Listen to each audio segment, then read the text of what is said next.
Okay, the next thing is, again, you must upgrade the radio first before upgrading the module. So the next thing is this cable, which looks kind of like just a servo cable. You're going to plug this into port 1.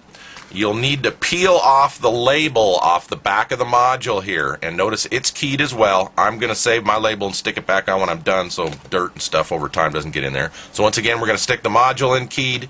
And that's basically how the connection works for upgrading the module. Okay, we'll go take a look at that process on the software and continue on.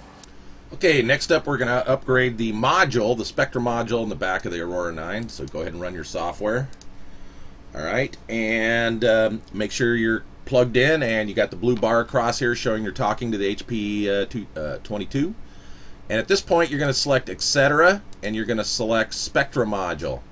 Alright, then this screen's going to come up and the HPP-22 will blink and it'll say not connected. But if you hit this button, it'll give you the instructions. So you want to plug that cord in the back of the module, like I showed.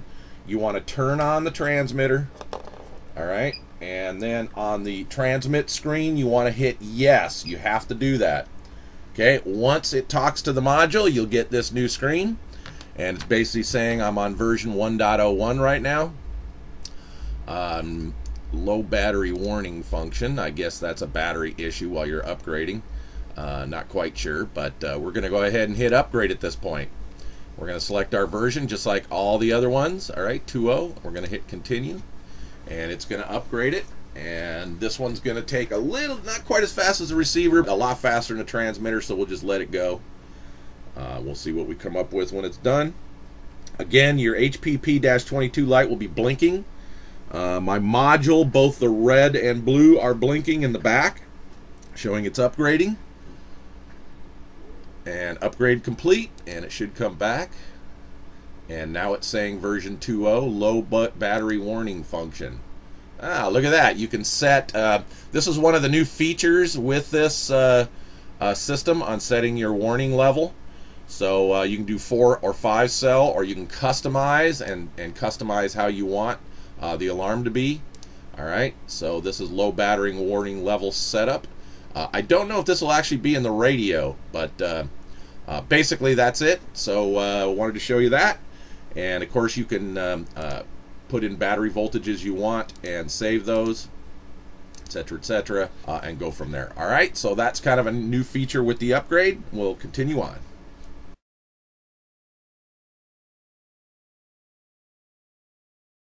Okay, to upgrade the receiver is pretty straightforward, but again, we're going to use the cable we used to upgrade the module. That's going to be plugged in the P1 port again. Alright, and on the receiver, depending on which one you have, you're going to have a data port, and we want to make sure we plug in the data port. Now, the other thing you'll need is you'll need to power the receiver. Alright, I'm going to go ahead and use a 2S LiPo to do that, and I'm going to use the SPC port just from a safety point of view rather than use a 4-cell NiCad or something. So you're going to want to unplug the jumper and plug your LiPo into the SPC port, and we're all set to go on the upgrade. So we'll go take a look at what that looks like in the software. Okay, so this is going to be the upgrade of the receiver software. So we're going to go ahead and run the HP22 software, and it's going to come up as usual. And we're going to go ahead and plug in, if you haven't already, your USB cable. Get the blue bar across there. We're going to select receiver. Now mine are Optima receivers, so we're going to go ahead and pick the Optima 7 or 9. Alright, now it's going to say we want you to connect. So we've got our cable plugged in to the data port. The HP-22 is blinking, and we want to power on the receiver at that point. And it should go ahead and show you connect. Currently it's saying version 1.1, I think. I'm not sure if that's a version of the receiver or not, but it's showing you the 2 different receivers, and all you do now is you click upgrade, and we're going to select our version. And currently I'm on, I guess, 1.02. I don't actually know, but I'm going to select 2.0, which is the new stuff. Alright, and I'm going to click continue. And just like before, it's going to go through the process, but this code is much smaller than the radio upgrade, so it doesn't take too long. We'll just let that finish. Again, the blue light's blinking on the HP-22, and the receiver lights are blinking. The red and blue are blinking. Alright, upgrade complete, and we finish. And at that point, Optima setting in progress, and we're done. And now you see the screen here shows version 2.0. So I was on 1.01 before.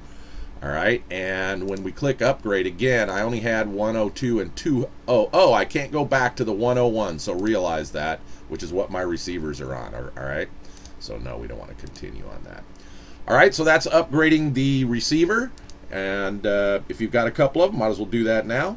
But that's doing it. We'll go from there.